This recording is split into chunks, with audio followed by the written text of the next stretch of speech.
समझाया तुम लोग ऐसा मत करो, लड़ने झगड़ने से अमृत नहीं मिलता है। अपनी अपनी लाइन और कतारें लगाकर बैठ जाओ, अमृत सबको पिलाया जाएगा। सभी देवी देवता मोहिनी रूप को देखकर प्रसन्न हो गए, अपनी अपनी लाइन और कतारें लगाकर बैठ गए। एक लाइन में देवताओं को बैठा दिया, एक लाइन में देवताओं को बैठा दिया। भगवान नारायण मोहिनी का रूप रख करके अमृत को बांटने लगे। जिस लाइन में देवता बैठे हुए थे उसी लाइन में राहु भी आकर के बैठ गया। कौन बैठ गया? राहु। देवताओं की लाइन में आकर के राहु भी बैठ गया।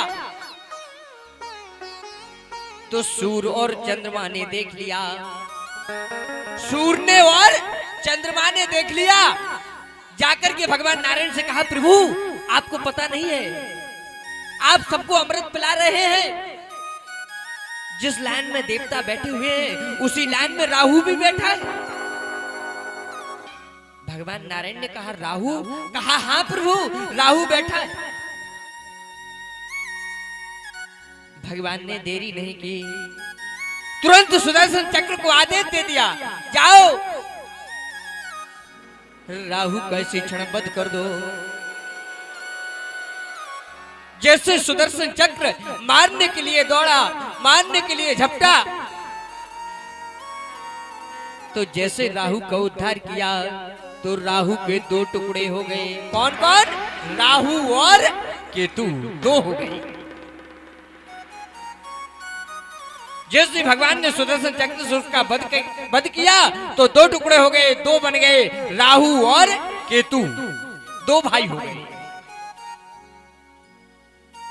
जब दोनों भाई हो गए तो उन्होंने चंद्रमा को आदेश दे दिया, बोले, ए चंद्रमा,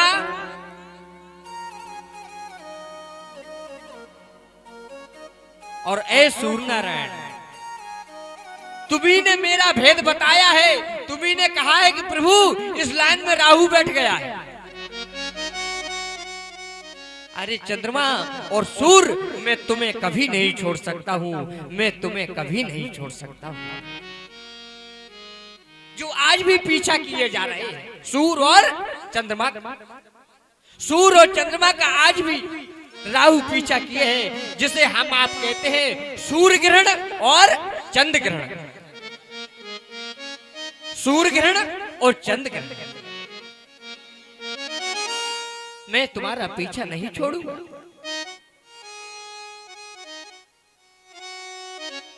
आज भी पीछा किए जा रहे हैं। इस प्रकार देवताओं में भगवान ने मोहिनी रूप रख करके अमृत को पिला दिया। सभी देवताओं ने अमृत को पान कर लिया। इस प्रकार के भगवान ने समुद्र मंथन किया था, क्योंकि दैत्य दुष्ट प्रवृत्ति के थे। दुष्ट बनने में देरी नहीं लगती, अच्छे कर्मों में देरी लगती है। बिल्डिंग बनाने में तो देरी लगती है, लेकिन मिटाने में देरी नहीं लगती है।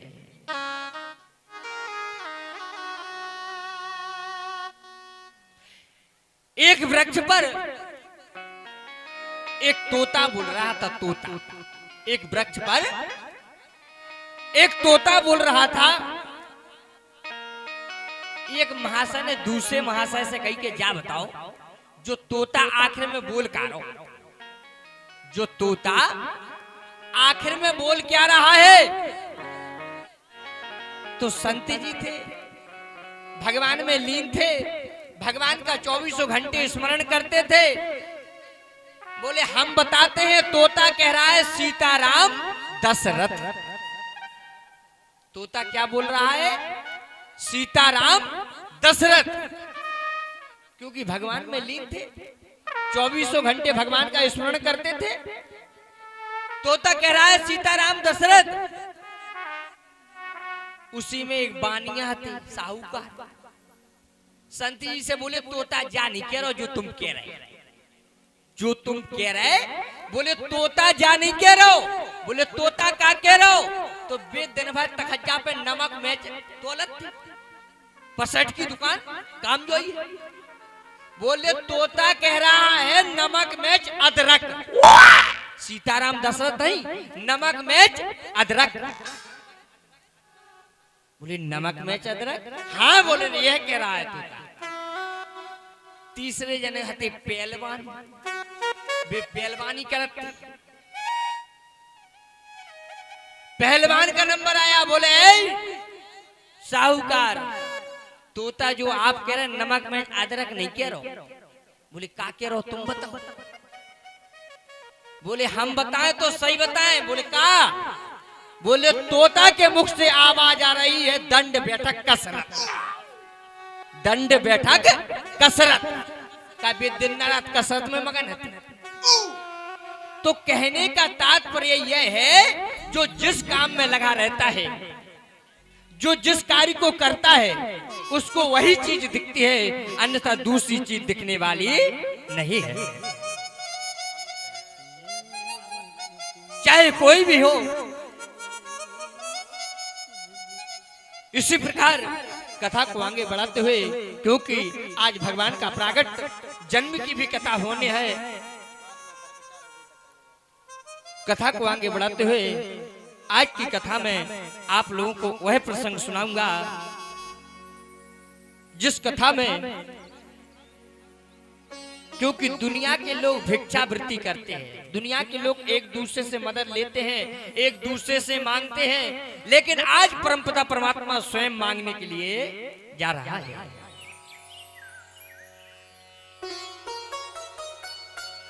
परमपिता मांगने के लिए जा रहा है। तस्माक्तो महीमी सोम दृढ़ो बरम बरुरो भातो पदा निर्णीते यंद्र सम्मे तानि तानि पदानि मम। भगवान नारायण ने जो किया वो अपने लिए नहीं किया, अपने भक्तों के लिए किया, अपने भक्तों के लिए करते हैं। अगर भिखारी भी बनकर जा रहे तो अपने भक्तों के लिए जा रहे हैं।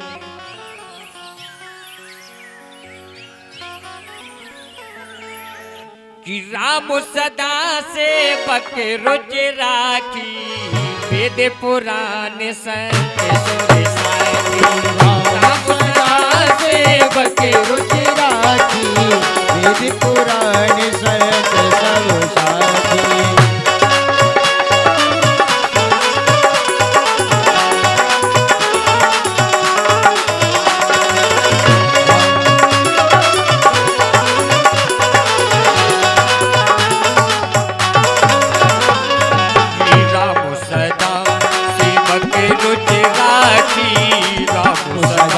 सेवक रुच राखी, राम सदा सेवक रुच राखी, राम सदा सेवक रुच राखी। राम सदा सेवक रुच राखी, वेद पुराण संत सुर साखी। राम सदा सेवक रुच राखी, वेद पुराण संत सब साखी। वेद पुराण संत सब साखी।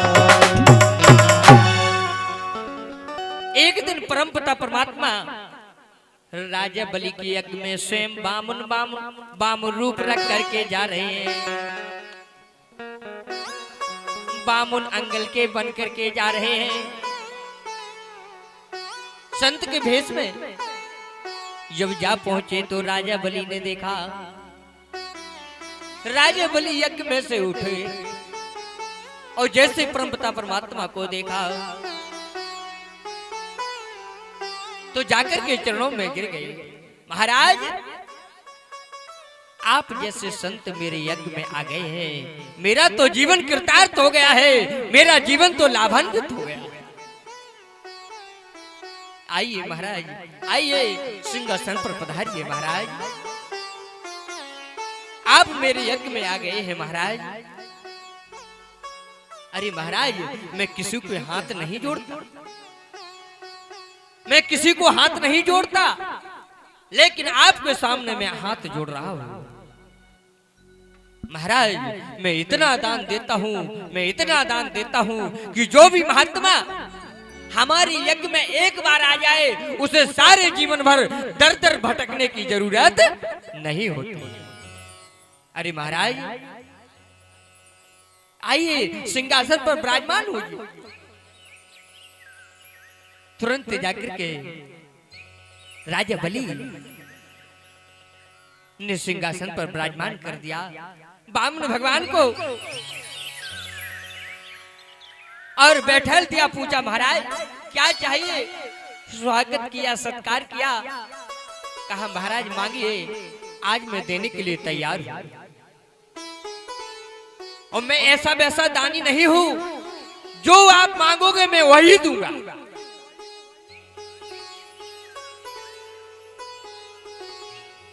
वामन भगवान ने कहा नहीं राजन बलि, मैं ऐसा भिखारी भी नहीं हूं जैसा आप समझ रहे।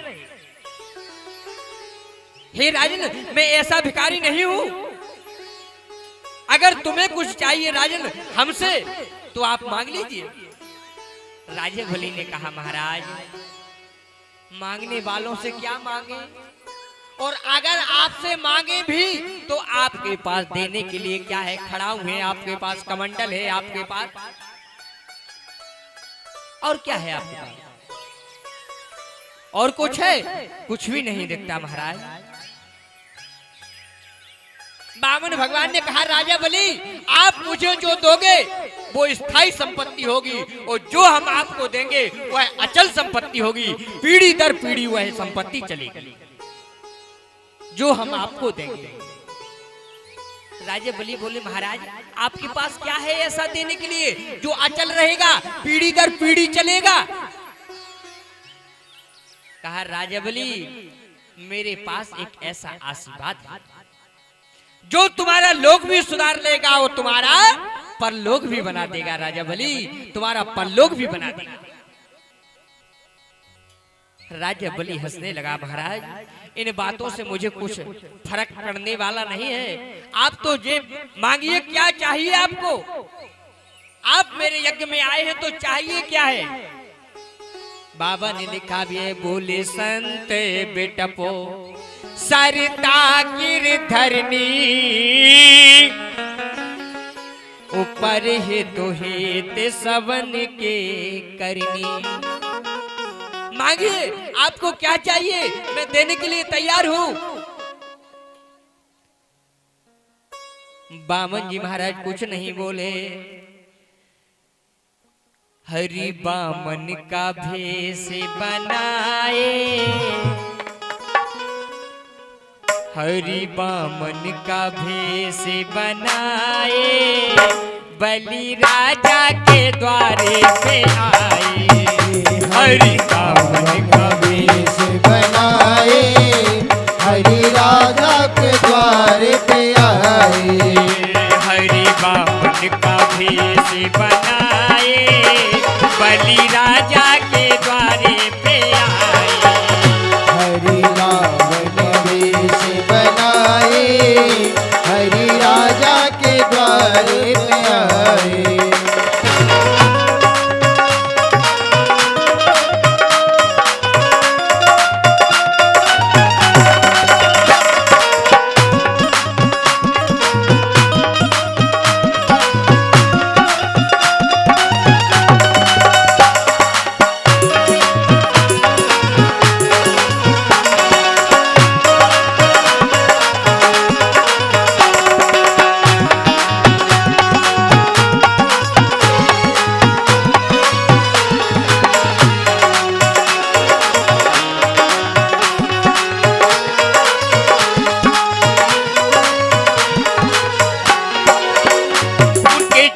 छोटे पाँव, उनके छोटे छोटे हाथ, उनके छोटे छोटे बाल, उनके छोटे छोटे हाथ, उनके छोटे छोटे पाँव, उनके छोटे छोटे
धरी गले माला पड़ी, झोली कंधे धरी गले माला पड़ी, झोली कंधे धरी गले माला पड़ी, माथे तिलक लगे बगल जने उडले, माथे तिलक लगे बगल जने उधड़े, ये को शासन बगल में दबाए, को शासन बगल में दबाए, राजा बलि के द्वारे पे आए,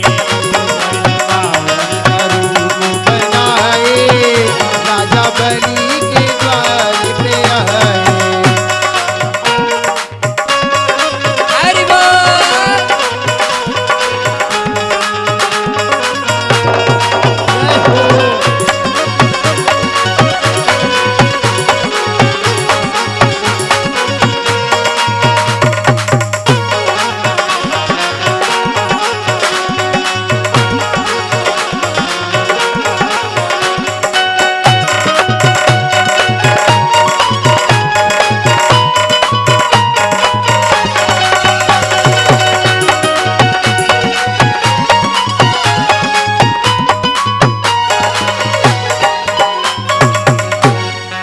इस प्रकार बामन जी महाराज राजा बलि से बोले, राजन अधिक दान लेने से संत महात्माओं का जो तप तेज होता है वह नष्ट हो जाता है। मैं अधिक दान नहीं लेता, अगर आप देना चाहते हैं तो मुझे तो केवल 3 पैर पृथ्वी चाहिए,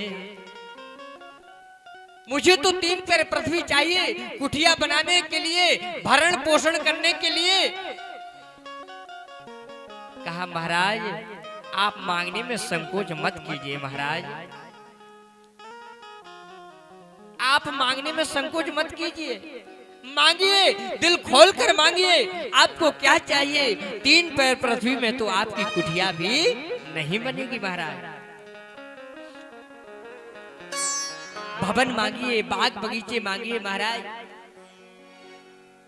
हाथी घोड़े मांगिए, 3 पैर पृथ्वी में कुछ नहीं होगा महाराज। और कुछ मांगिए, क्या चाहिए आपको। कहा मुझे कुछ नहीं चाहिए, मुझे तो 3 पैर पृथ्वी ही चाहिए।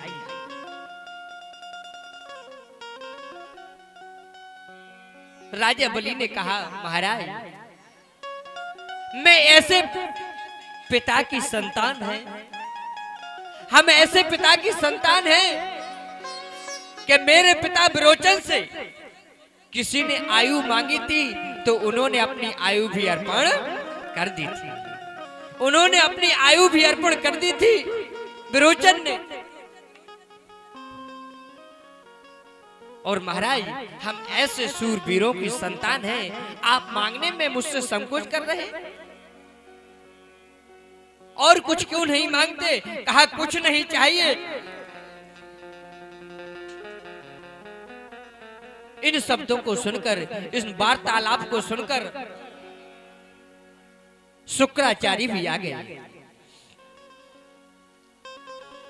शुक्राचार्य भी आ गए और अपने शिष्य राजा बलि से समझाने लगे।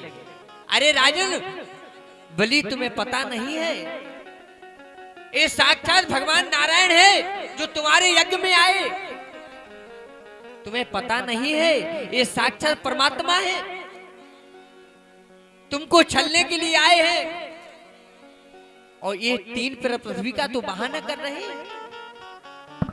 अरे राजा बलि तुम्हें पता नहीं है, तुम हमारे शिष्य हो, हम तुम्हारे गुरुदेव हैं, तुम मेरी बात पर गौर करो। राजा बलि ने कहा नहीं गुरुदेव, नहीं गुरुदेव, मैं दान शुरू से देता आ रहा हूं, मेरे वंशज में दान ही दान हुआ है, तो मैं कैसे मना कर सकता हूं गुरुदेव, मैं तो दानी हूं, दानी ही रहूंगा। विंध्याचल रानी को बुलाया, राजा बलि ने कहा जाओ रानी को बुला कर लाओ। विंध्याचल रानी आई, बैठ करके 3 पैर पृथ्वी का संकल्प होने लगा।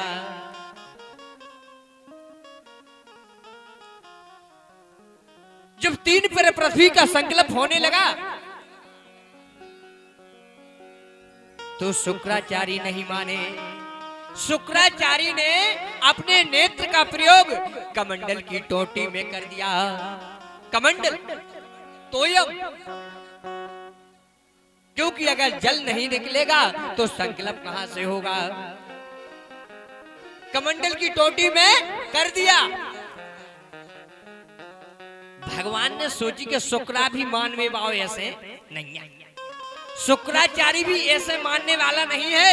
भगवान ने डाब को उठाओ, डाब, और डाब को उठाकर के कमंडल की टोटी में मार दिया। और कमंडल की टोटी में जैसे ही दौड़ से शुक्राचार्य का एक नेत्र साफ हो गया। एक नेत्र शुक्राचार्य का साफ हो गया। किसी ने लिखा भी है, बोले हरि लेते हते बलि देते हते, हरि लेते हते बलि दे तो हते। उस शुक्रा ने आंखें अखारत खोई, शुक्रा ने आंखें अखारत खोई। इनने बिना तुक में अपनी आंख फरवा ली।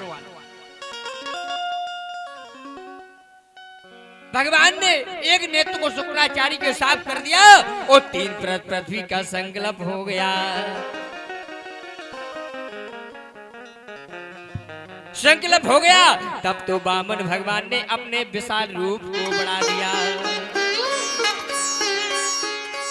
भगवान ने अपने इतने विशाल रूप को बढ़ा दिया कि एक ही पग में स्वर्ग लोक के 7 लोग नाप लिए। स्वर्ग के 7 लोग नाप लिए। दूसरे पग में पूरा पृथ्वी लोक नाप लिया। दूसरे पग में सारा पृथ्वी लोक भी नाप लिया। आकाश मार्ग के भी 7 लोग नाप लिए। अब तो राजा बलि के पास कुछ नहीं बचा। जब सारा मापन हो गया, राजा बलि के पास कुछ नहीं बचा। राजा बलि बोले, प्रभु मेरे गुरुदेव ने सही कहा था, मेरे गुरुदेव ने सही कहा था कि एक साक्षात नारायण तुम्हारे यज्ञ में आए हैं और कश्यप एवं दिति के गर्भ से इन्होंने जन्म लिया है। कश्यप और दिति के गर्भ से इन्होंने जन्म लिया है। ये साक्षात भगवान नारायण आए हुए हैं। राजा बलि ने कहा, आज मैं भी यह जानना चाहता हूं कि दान के बदले में आखिर मिलता क्या है। दान तो बहुत किया है, बहुत दानी देखे। मेरे वंशज ने, विरोचन मेरे पिता ने, मेरे वंशज प्रहलाद ने भगवान का भजन किया। लेकिन आज मैं भी जानना चाहता हूं कि दान देने वाले को मिलता क्या है। क्योंकि बाबा ने लिखा भी है, बोले धर्म पुण्य बैकुंठ खजाना, सड़े गुने ना होए पुराना। धर्म पुण्य बैकुंठ खजाना, होए धर्म पुण्य बैकुंठ खजाना, धर्म पुण्य बैकुंठ खजाना, धर्म पुण्य बैकुंठ खजाना, सड़े गुने ना होए पुराना। जय सिया राम, जय जय सिया राम, जय सिया राम, जय जय सिया राम, जय सिया राम, जय जय सिया राम।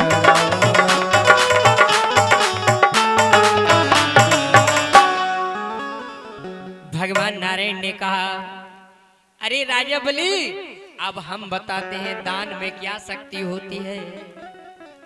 कहा, महाराज मेरा पीठ का भी मापन कर लीजिए। अब मेरी पीठ को भी नाप लीजिए, मेरे पास कुछ नहीं बचा है। इतने में राजा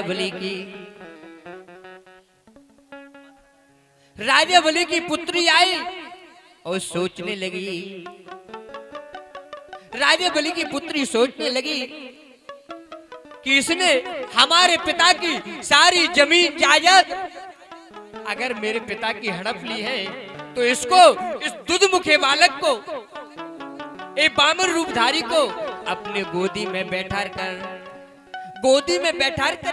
अपने स्तनों में जहर कालकूट जहर लगा करके पान कराती, अपने स्तनों में जहर कालकूट लगाकर पान कराती और इसका गोविंदाय नमो नमः कर देती, इसका गोविंदाय नमो नमः कर देती। तुरंत ही भगवान ने आशीर्वाद दे दिया, जाओ तुम राजा बलि की पुत्री हो, तुम्हारे मन में अगर यह विचार आया है तो जाओ, द्वापुर में तुम्हारी इच्छा को मैं पूरा करूंगा, द्वापुर में तुम्हारी इच्छा को पूरा करूंगा। वही राजा बलि की पुत्री जो पूतना बनकर के अपने स्तनों में कालकूट जहर लगा करके आई थी, वही राजा बलि की पुत्री थी। जहर कालकूट लगाकर आई थी। इसी प्रकार भगवान ने राजा बलि की पुत्री का आशीर्वाद देकर के भगवान तुरंत राजा बलि की वार्तालाप करते हुए कहने लगे, हे राजा बलि, जाओ, मैं तुमसे कहता हूं, तुमने बहुत दान किया है, तुम्हारा इतना धर्म बढ़ गया। अरे राजा बलि, तुम्हारा इतना धर्म बढ़ गया कि आज तक तुम अभी तक राजा थे और आज से तुम महाराजा बन गए। राजा बलि, आज से तुम महाराजा बन गए। और दान में बहुत क्षमता होती है राजा बलि। आज मैं तुमको बताता हूँ, स्वयं त्रिलोकीनाथ, स्वयं नारायण को 6 महीने तक तुम्हारे दरवाजे पर पहरा देना होगा। 6 महीने तक तुम्हारे दरवाजे पर पहरा देना होगा। राजा बलि, ये धर्म की ताकत है, ये धर्म की ताकत है। धर्म पुण्य वैकुंठ खजाना, सड़े घुने ना होए पुराना। ना ये सड़ता है ना ये गलता है, ये तो पीढ़ी दर पीढ़ी चलता है। हे राजा बलि, 6 महीने तक हम तुम्हारे दरवाजे पर पहरा देंगे, तुम्हारे दरवाजे पर पहरा देंगे। तुरंत भगवान ने 6 महीने तक, हाँ, हमारे अतिथि महोदय मंच पर आए हुए हैं, परम सम्मान्य श्री तनु व्यास जी महाराज, जो कि युवा नेता हैं, हमारे व्यास जी को सम्मानित कर रहे हैं। सभी लोग उनके लिए जोरदार तालियां बजा दें।